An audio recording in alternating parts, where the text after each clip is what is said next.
Okay, please confirm if you can see the slides. Is it okay? Can you see? All right, cool. Okay. So today we're gonna look at wafer preparation. We've discussed the conversion of sand to polysilicon, and we've also discussed the conversion of polysilicon to monocrystalline silicon. Okay, so let's recap a few things before we move on to wafer preparation.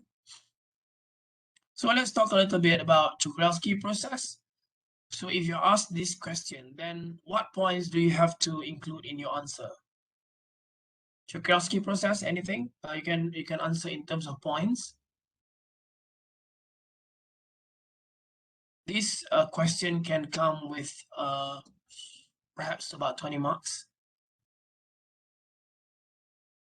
So anyone? Czochralski process? What are the main points? Alia? What will be your points for Czochralski process?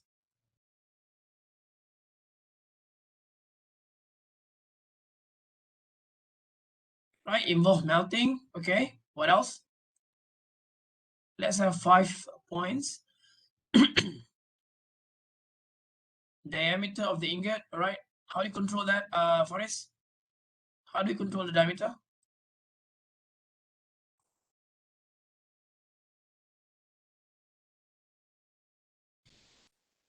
Okay, yep, the pulling speed, yeah? The pulling speed. Okay, what are the points? Contact process, yes, good. Contact process because the silicon is melted in a crucible. Yes, it's a contact process. What else? What are the important points that you cannot miss from ZAT process? Okay, polycrystalline to monocrystalline conversion. All right. Any other? How do we get the orientation to follow the intended orientation? Easy to dope, yes. Okay, we discussed that and we compared that to FZ silicon yesterday. It's easier to dope. Okay, how do you get the orientation to follow the intended orientation? All right, pull out the molten silicon to get the ingot. Okay, orientation. Tak ada orang jawab lagi. How do you get orientation?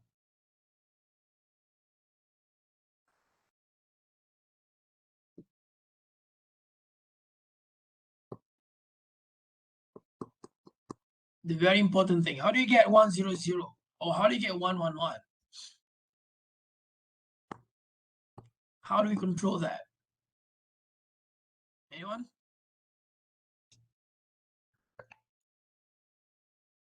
How do you get orientation here?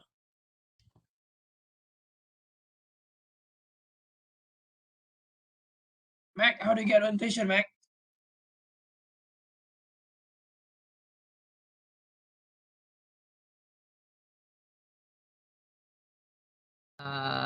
Honest, I don't have any idea. Okay, all right. The others? Nuraihan, how do you get the orientation? How do you control the orientation of the ingot? The crystalline orientation.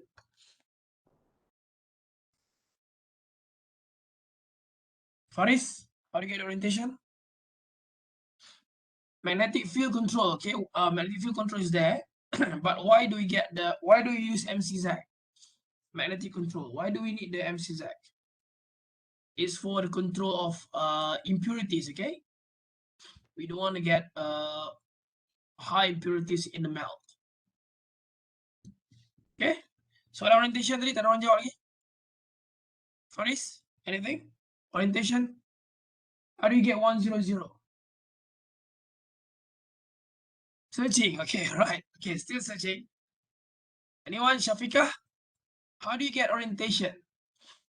How do you get the intended orientation that you want? Say you want to grow 100. How can you be sure that you're going to get exactly 100? Well, jawapannya mulai huruf S. S. Top. What is it? How do you make sure that you get that orientation?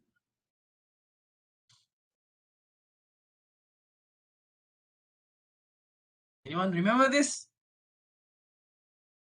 Nope, segregation is not. Yeah, seat, right? The pencil seat, pencil size seat. So that's how you control the orientation.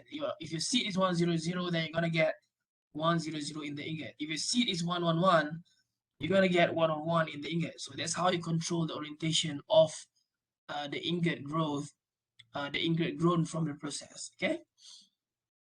So that's done. Let's move on to the second one, FZ. So let's give me 5 important points around FZ. Okay, float zone. What are the important points? Anyone? Just write it down. Contactless process, right? In the opposite of what Amirul mentioned, is a contactless process based on zone melting. Okay, good. All right. Other points?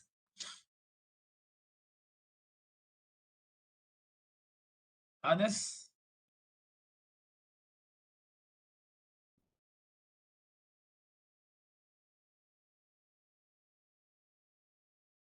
Expensive, yes, more expensive if you compare to Chukrovsky.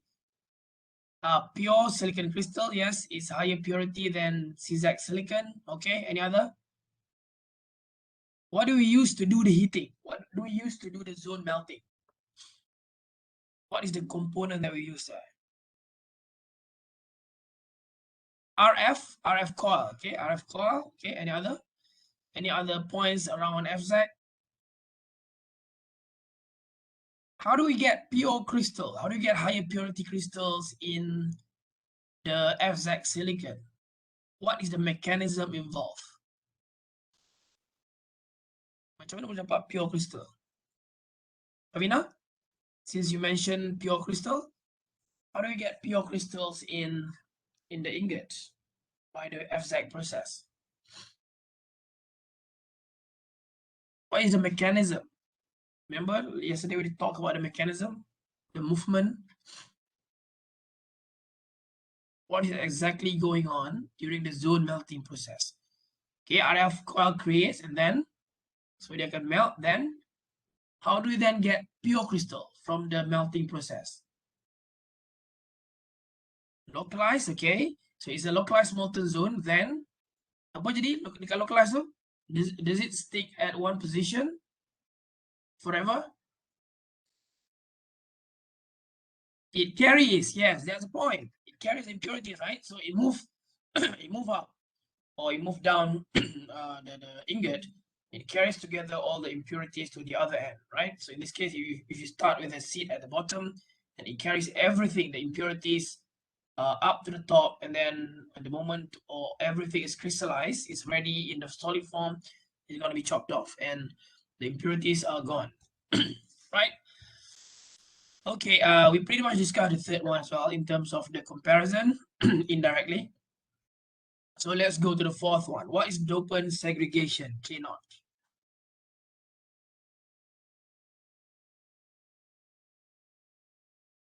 What is dopant segregation?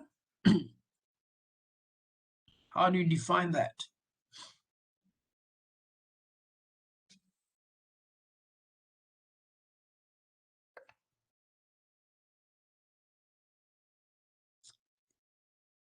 Right, anyone? Dopant segregation, what is it? Akidah? Akidah?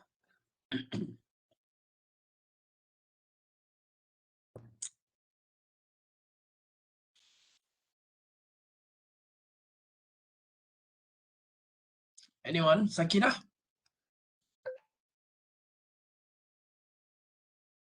What is dopant segregation?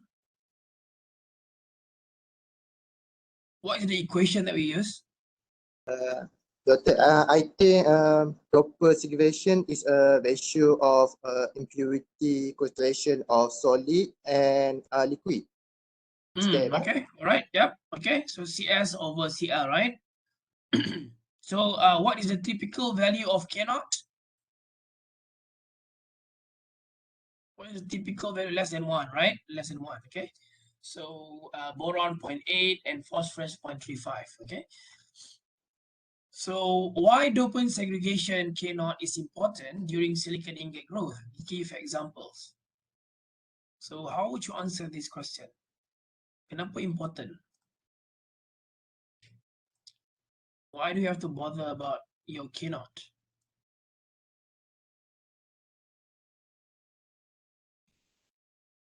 We discussed a little bit before. So that will determine the amount of impurities you need to put in the melt, right? To be able to design what you're gonna get in the solid or in the ingot.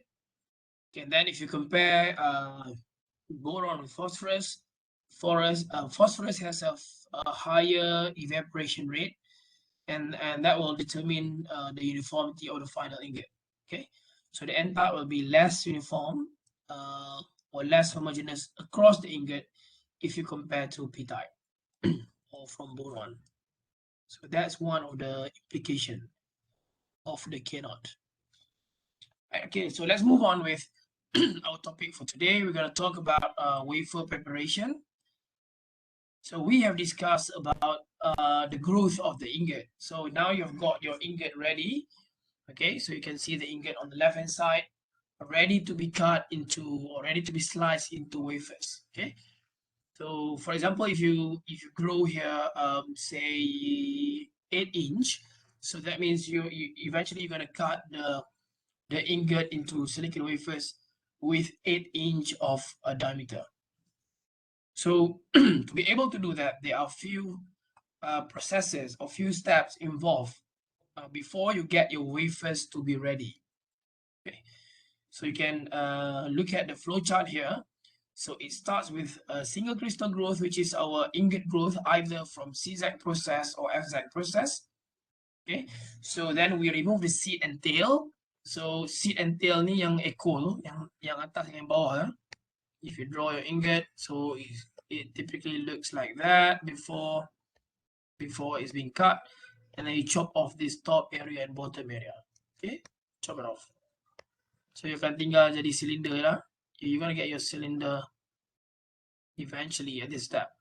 So the moment you have removed the seed and tail,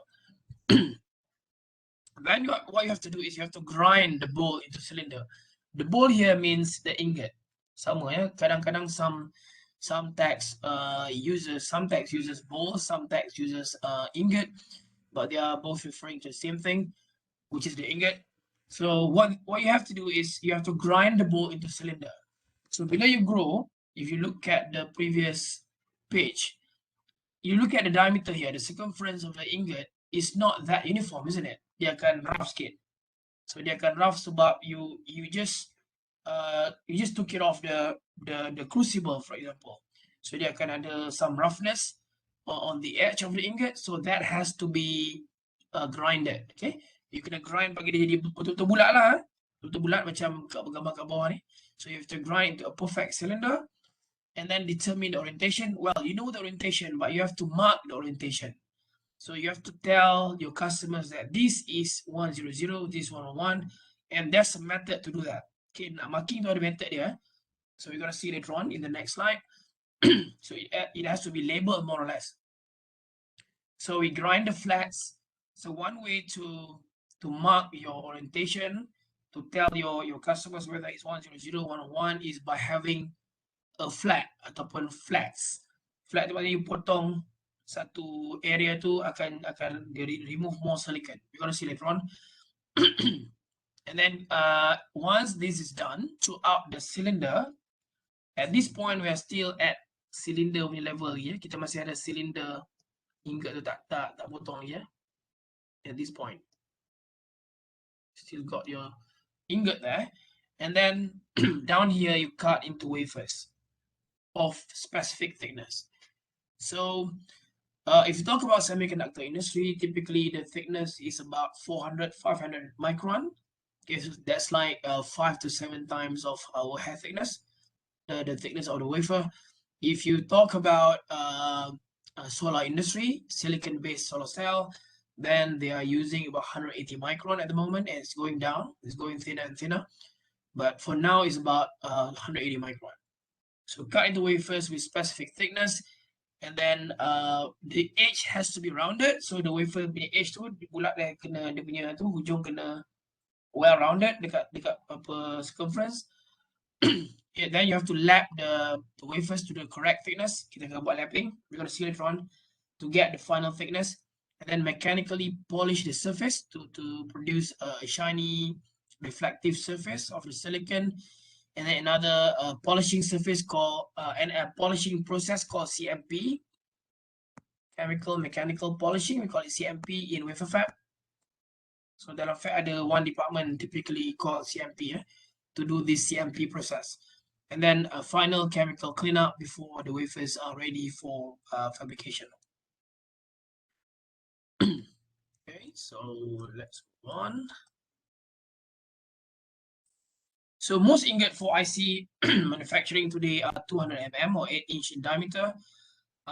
Some fabs are using 12-inch. Rare fabs are using, some rare fabs are using 18-inch, but typically it's about 200-inch also. Some in fact running lower diameter for the fabrication process. So fabs in Malaysia like Silterra, Infineon, I think Infineon is running lower diameter, not exactly 200 mm. Silterra is using 200 mm or 8-inch. Fuji, I think 6-inch, if I'm not mistaken. Okay, so the latest technology adopts 300 mm or 12-inch and also 450 mm or 18-inch. Okay, so ingots are characterized by orientation of the crystal. So since we have we've grown the ingot with a specific crystalline orientation by defining our seed. So either it's 100, 101, or whatnot. So it's already defined during the growth process, but we have to then, in this wafer preparation step, mark the orientation of the silicon wafers so that the customers are aware of what type of wafers are they receiving. So before the ingot is cut into wafers, 1 or 2 flats are grounded into the diameter of the ingot to mark orientation. Okay, remember the role is to mark. The purpose is to mark the orientation. Bukan kita baru nak produce orientation, it's already there, but you have to label it, you have to mark it.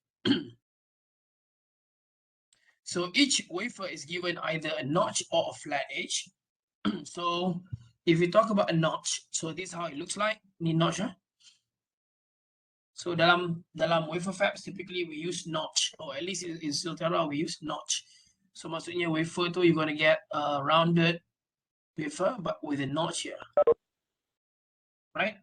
So if you go for internship or work later on in wafer fab like Silterra, you gotta see what's the role of the notch. Nanti you akan, before you start every single process in the fabrication that we're going to discuss later on, you have to do alignment for each wafer.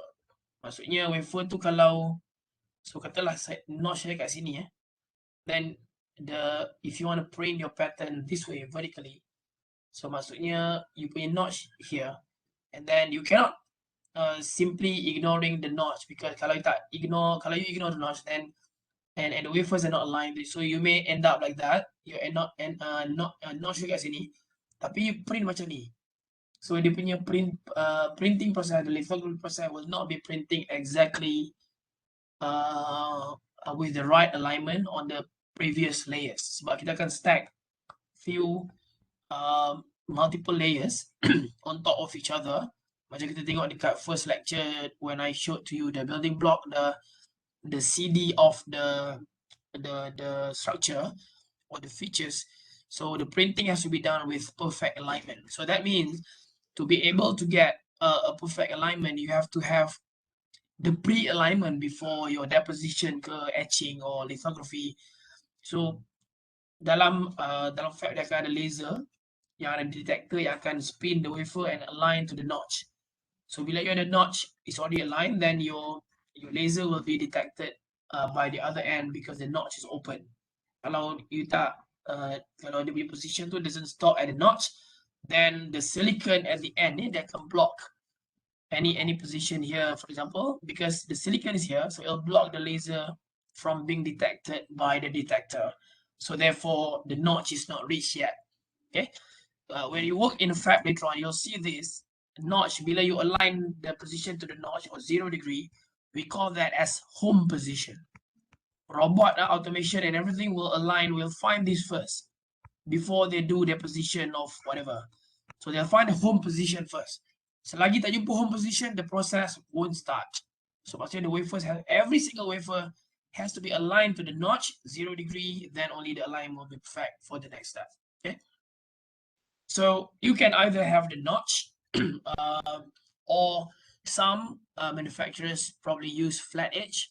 So flat edge, you can see here, it's also called flats. So if you're growing 100, if you're using 100 perhaps, then if you see here p-type 100, then you're gonna have these two flats. Okay, so that shows 100 p-type. Okay, so if you have one flat here, then p-type 111. So if you have n-type 111, you have one flat at the bottom and then one diagonal at 45 degrees. Okay, so if you have n-type 100, so you have two flats, one bigger flats, one smaller flats, the opposite to each other. Okay, so that's how the crystalline orientation are marked, right, based on the crystalline orientation from the CZAG or FZAG process. Okay, so lattice orientation refers to orientation of silicon crystals in the wafer and the orientation to wafer surface. Okay, so this is based on the growth process that we've discussed previously. Orientation is based on the seed crystal. Okay, so it's based on the seed crystal that we have defined in the molten silicon bath. So remember the pencil size seed. So it can be 100, 111, and that will determine the orientation in the final ingot. Okay, so different orientations offer different benefits and are used in different type of chips. So different orientation are the different benefits. So what do you think of the orientation that we use in IC fabrication and why is it so? So you should do some Google search now. I give you like 1 minute maybe. You must search what is the orientation, crystal orientation that we use in IC fabrication and why is it so? Let's search though. That either discuss in about 1 minute. Oh, 11:40 already, so fast.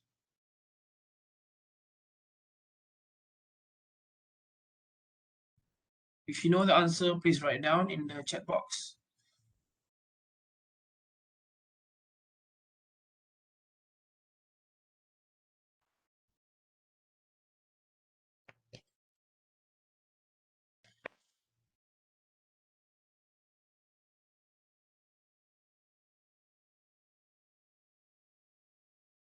Okay, let me see here. Fatin 100. Okay, Fatin said 100. Any other? Fatin, if you found the reason, please write down as well. Why 100? Some other, if you found some other answers, please write down as well. Anyone?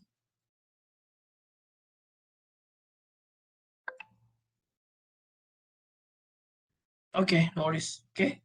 Yang lain kalau jumpa just write down, okay?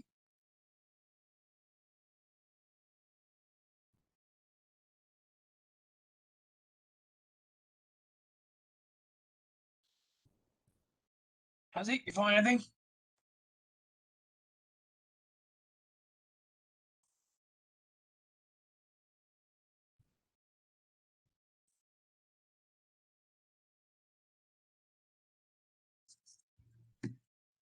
So 100. Fatin, ada lagi ya? And if you found reason, let me know as well. Kenapa kita pakai 100 ataupun some other orientation? Faris, okay, Faris 100 as well. Any other? Faris look for reason as well. Why 100?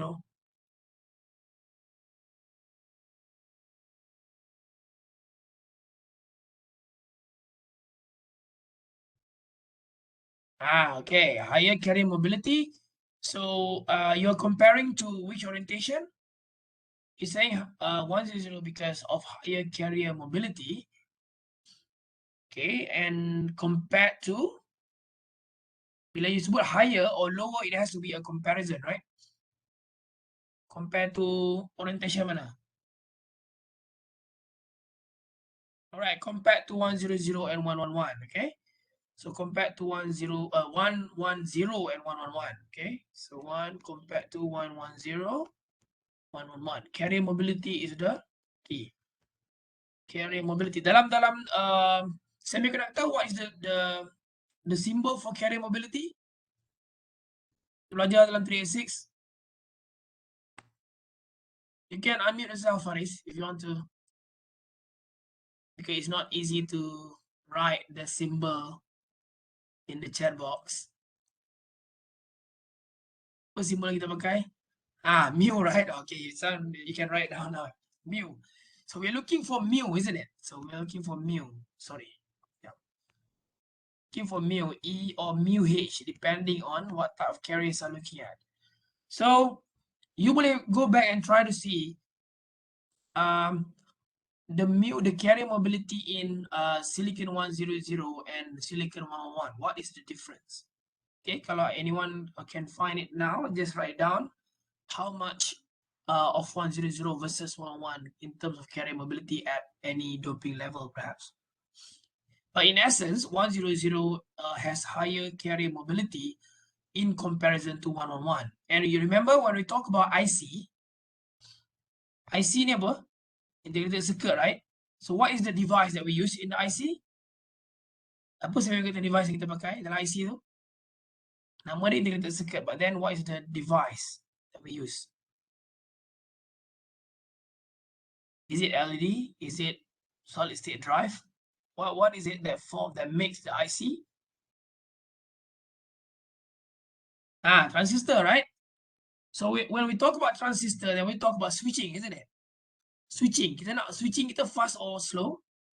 You want your device to be faster or slower?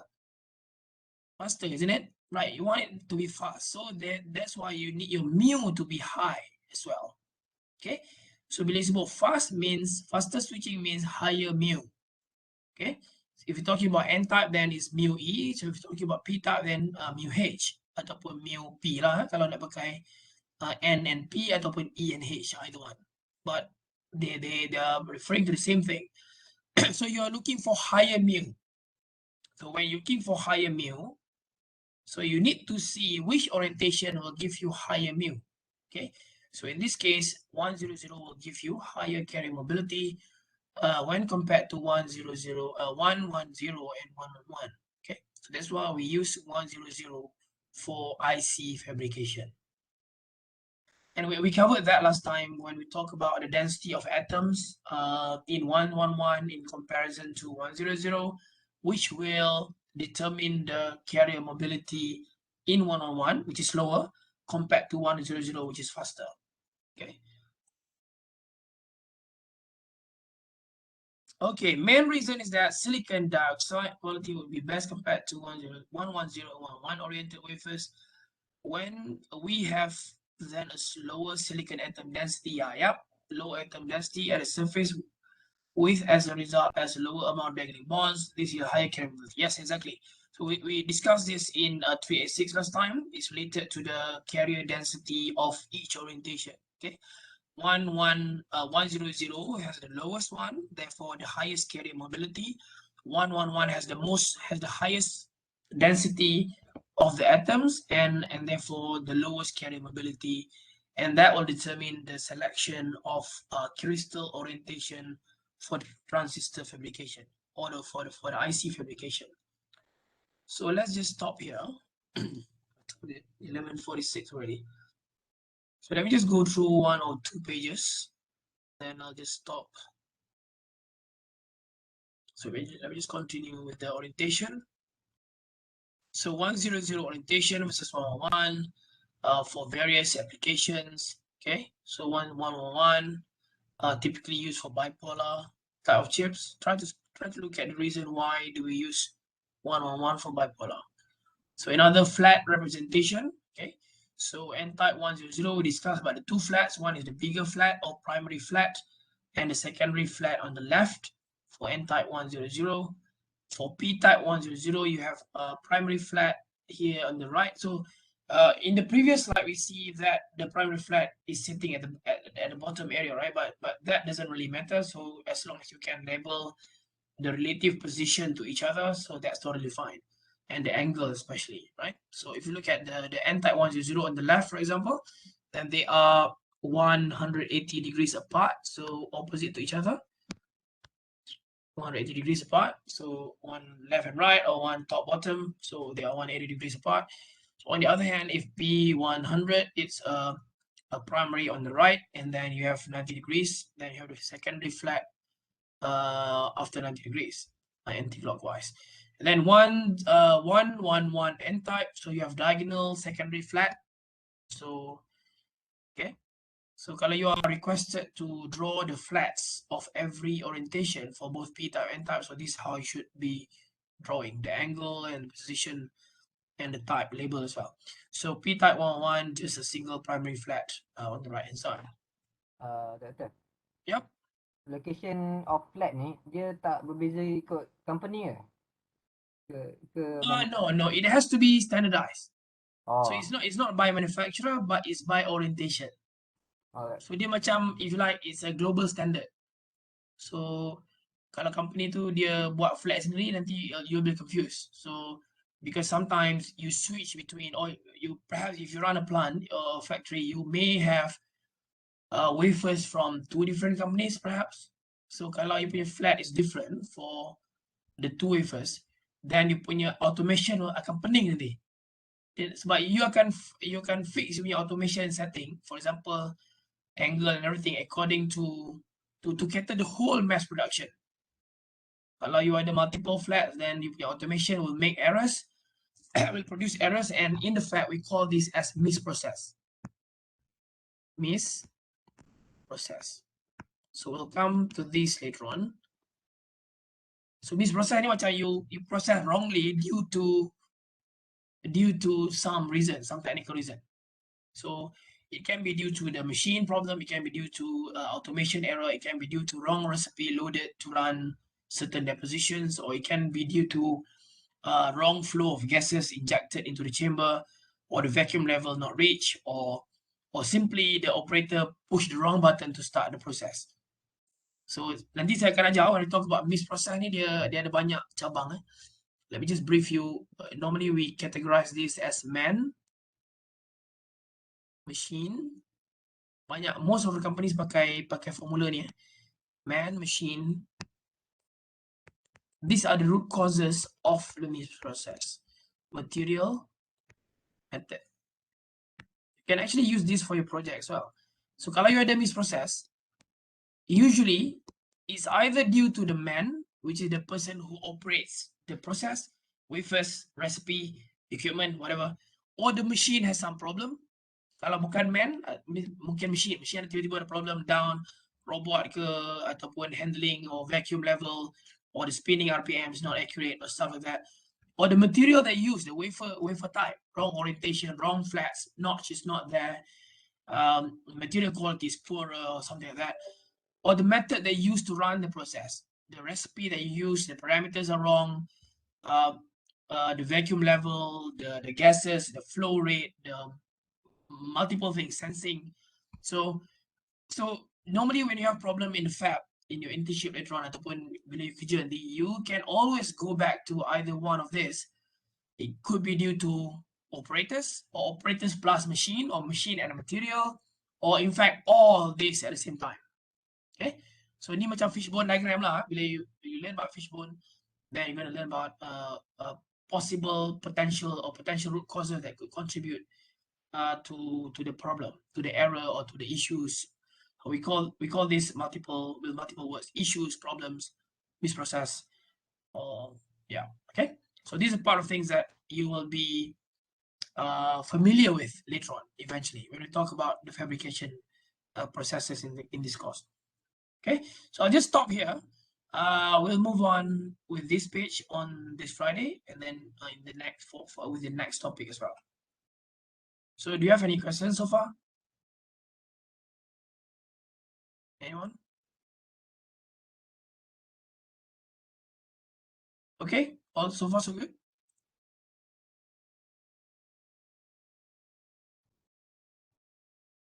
Okay, faham, all good. Right then, so I'll see you Friday, inshallah. Bye bye. Take care. Assalamualaikum.